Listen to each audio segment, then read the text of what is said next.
Hello students, triangles के continuation में इस वीडियो में नेक्स्ट 2 क्वेश्चंस कवर कर रहा हूं and in particular question number 8 जो मैंने मार्क कर दिया, it is one of the most important question और इसको कंसेप्चुअली समझ के चलना जरूरी है। Reason being sometimes examiner give only last part to prove. तो आपको इंटरमीडिएट स्टेप क्या है, क्वेश्चन चलेगा कैसे, क्या पहले प्रूव करना है, फिर क्या सीपीसीटी लेना है, तो ये आपको इस क्वेश्चन में आपको लर्न करने को मिलेगा। इसे थॉरली लर्न कर लें और उसके बाद इसके नोट्स प्रिपेयर कर लें। और ये क्वेश्चन बहुत इंपॉर्टेंट है for every UT and for every half yearly और एनुअल एग्जामिनेशन। देखिए क्वेश्चन नंबर 7 में आपको गिवन है AB is line segment, P is mid point. तो मिड पॉइंट की मैंने मार्किंग कर दिया, दो इक्वल सेगमेंट्स हैं, ये और ये एंगल इक्वल गिवन है, मैंने मार्किंग कर दी है। ये और ये इक्वल एंगल है, मैंने मार्किंग कर दी है। टू प्रूव है इनकी कॉन्ग्रुएंसी और ये।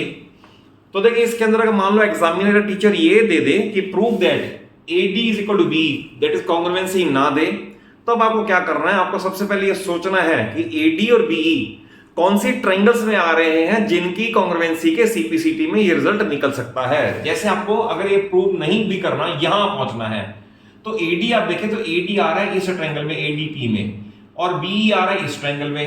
तो ऑब्वियसली आपको ये पता होना चाहिए कि इनकी कॉन्ग्रुएंसी प्रूव करनी है। अब इनकी कॉन्ग्रुएंसी प्रूव करने के लिए हमें सफिशिएंट क्राइटेरिया, दैट इज जो 3 पार्ट्स चाहिए वो अवेलेबल नहीं है, तो उसके लिए स्टार्ट करना पड़ेगा आपको इन दिस वे।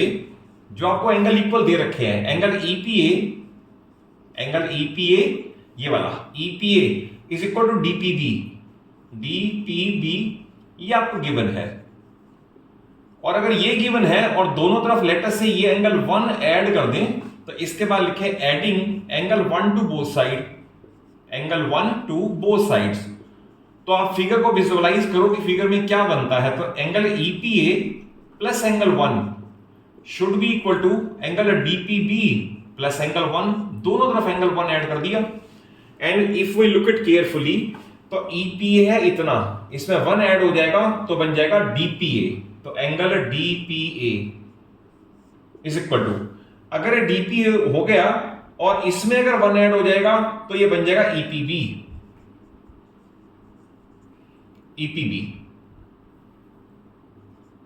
दूसरा बनेगा EPB, पहले P आएगा फिर B आएगा।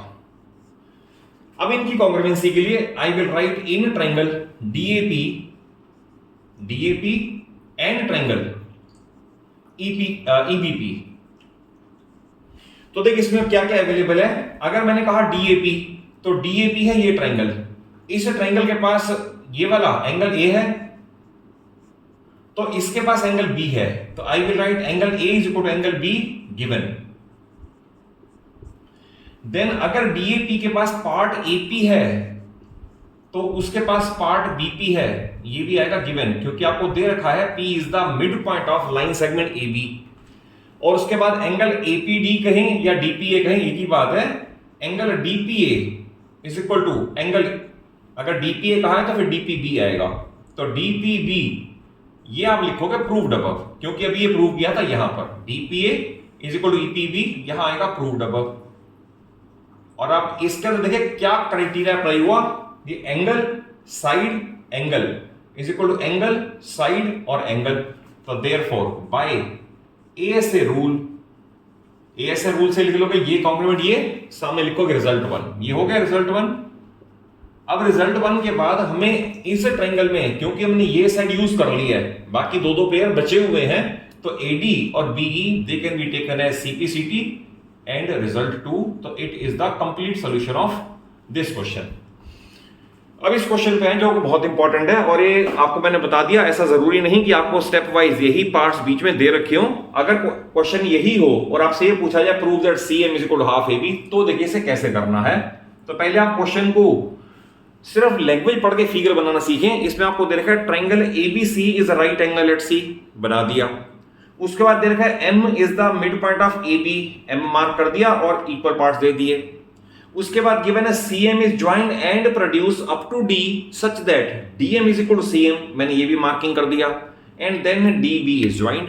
तो अगर मान लो फिगर नहीं गिवन तो लैंग्वेज भी क्लियर है कि ये फिगर बननी चाहिए। अब इसके अंदर का स्टेप वाइज चलोगे तो हम फर्स्ट पार्ट के लिए करेंगे इन ट्रायंगल, इनकी कॉन्ग्रुएंसी के लिए in triangle AMC and triangle BMD।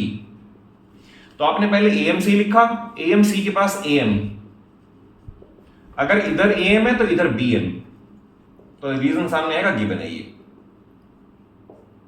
Then इसके एंगल की नंबरिंग करोगे 1, इसकी नंबरिंग करोगे 2, तो I will write angle 1 is equal to angle 2, और रीजन आएगा वर्टिकली अपोजिट एंगल्स। और देन AMC के पास CA या CM है, यह है CM, और इसके पास CM है, तो उधर वाले में है DM। तो ये भी गिवन है, देखिए आप, double cut is equal double cut, single cut is equal single cut, और आमने सामने के एंगल इक्वल, तो side angle side is equal side angle side. Therefore by SAS rule, इस रूल से ट्रायंगल की कॉन्ग्रुएंसी हो गई, triangle AMC congruent triangle BMD, और इसके सामने आ गया रिजल्ट 1। ये हमारा प्रूव हो गया पहला पार्ट कॉन्ग्रुएंसी का। ये अब इसका CPCT लेना है, तो देखिए CPCT लेने का भी आपको रूल पता होना चाहिए। क्या मैं A और D इक्वल ले लूं, या D और C इक्वल ले लूं, या B और A इक्वल ले लूं? तो इसका भी लॉजिक ये होता है कि इक्वल एंगल्स के सामने की साइड इक्वल होती हैं, और इक्वल साइड्स के सामने के एंगल्स इक्वल होते हैं। तो ये याद रखना, जैसे सपोज इसमें सिंगल कट के सामने मैंने कहा एंगल A, तो इधर सिंगल कट के सामने ये वाला एंगल आएगा, जिसकी नंबरिंग मैं कर दूंगा लेटर से 3, तो I will write angle A is equal to angle 3, और ये CPCT में लिया जा सकता है। आप ऐसा नहीं लिख सकते कि A is equal to D, it will be absolutely wrong. तो angle A is equal to angle 3। अब आप देखिए, अगर ये दो लाइन है और ये ट्रांसवर्सल है, तो ये एक इधर और एक इधर ऑल्टरनेट है, आगे लिखा जाएगा एज दे फॉर्म, यानी इन दो एंगल की बात हो रही है, as they form a pair of alternate angles, तो कन्वर्स का रिजल्ट लगेगा ऑल्टरनेट एंगल्स फॉर लाइंस। कौन कौन सी लाइंस के लिए? For lines DB and AC, DB and AC, therefore DB parallel AC, क्योंकि अगर लाइन पैरेलल है तो ऑल्टरनेट एंगल इक्वल, और कन्वर्स में अगर ऑल्टरनेट एंगल इक्वल तो लाइंस पैरेलल। हमने ये प्रूव कर दिया कि ये और ये पैरेलल हैं, बट इनमें से एक लाइन यानी AC हमें दे रखा है परपेंडिकुलर, AC परपेंडिकुलर BC ये दे रखा है, तो दो लाइन पैरेलल हैं, इनमें से एक लाइन इस पे परपेंडिकुलर है, इसका मतलब दूसरी लाइन भी इस पे परपेंडिकुलर होगी। It implies that angle DBC is equal to 90 degree, और ये आ गया रिजल्ट नंबर 2, ये DBC 90 डिग्री। अब ये प्रूव हो गया। मैं मार्किंग कर देता हूं, वैसे अदरवाइज मार्किंग नहीं करते, क्योंकि मार्किंग होती है सिर्फ गिवन पार्ट की, जस्ट आपको क्लियर करने के लिए ये हो गया। अब आपने आना है इन ट्रायंगल के थर्ड पार्ट के लिए। Now in triangle DBC and triangle, अगर DBC लिखा है तो ACB लिखा जाएगा, एंगल ACB। इन दो ट्रायंगल में तो DB is equal to AC, ये हमने पहले प्रूव्ड में आएगा, एक CPCT जहां ये कॉन्ग्रुएंसी प्रूव की थी ना, जहां इसकी और इसकी कॉन्ग्रुएंसी प्रूव की थी, तो CPCT में आप ये भी लिख सकते थे यहां पर DB इज इक्वल टू, ये पहले यूज होना, लिख लो इसको, DB is equal to AC, ये भी हम CPCT में ले सकते थे और ये यूज होगा यहां पर। तो मैंने लिखा DB is equal to AC, तो इसके सामने आएगा प्रूव्ड अपर, यहां प्रूव हो चुका है, इनकी कॉन्ग्रुएंसी ये प्रूव हो गया, ये इक्वल है। उसके बाद एंगल DBC, अगर लिखा है DBC और उधर आएगा ACB, सामने आएगा ईच 90 डिग्री, और third part BC is equal to BC या BC is equal to CB, ये आएगा कॉमन।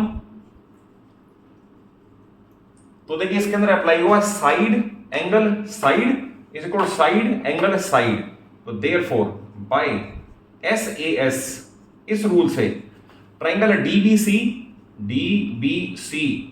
कॉन्ग्रुएंट ट्रायंगल ACB, और इसके सामने आ गया रिजल्ट 3, ये रहा DBC कॉन्ग्रुएंट ACB। अब इसका CPCT लेना है, इसका CPCT है DC और AB equal. Now I will write DC, यहां लिख देता हूं, DC is equal to AB, ये ले लिया हमने CPCT लास्ट पार्ट के लिए।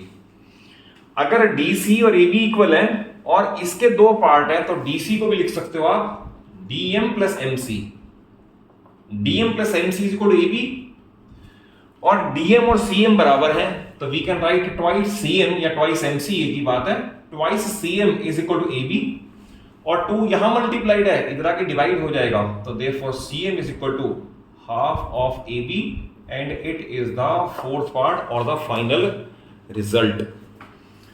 तो आई थिंक कॉन्सेप्चुअली अच्छे समझ आया होगा, जरूर इसके नोट्स प्रिपेयर कर लो। एंड रिपीटेडली कहता हूं कि मैथमेटिक्स कभी रीड करने से नहीं आता, खुद लिख के देखो। और अगर कॉन्सेप्चुअली समझ आया हो, वीडियो अच्छी लगे, तो जरूर एक अच्छा सा लाइक दे दो, अपने सभी फ्रेंड्स को और क्लासमेट्स को शेयर कर लो, और चैनल सलूजा क्लासेस को जरूर सब्सक्राइब कर लो, बिकॉज आई एश्योर यू कि पूरी 9th और पूरी 10th आपको कहीं और हेल्प की नीड नहीं पड़ेगी। अगर आप मेरे वीडियोस को केयरफुली वॉच कर लोगे और नोट्स प्रिपेयर कर लोगे, तो it will lead to a perfection. Thank you for watching the video.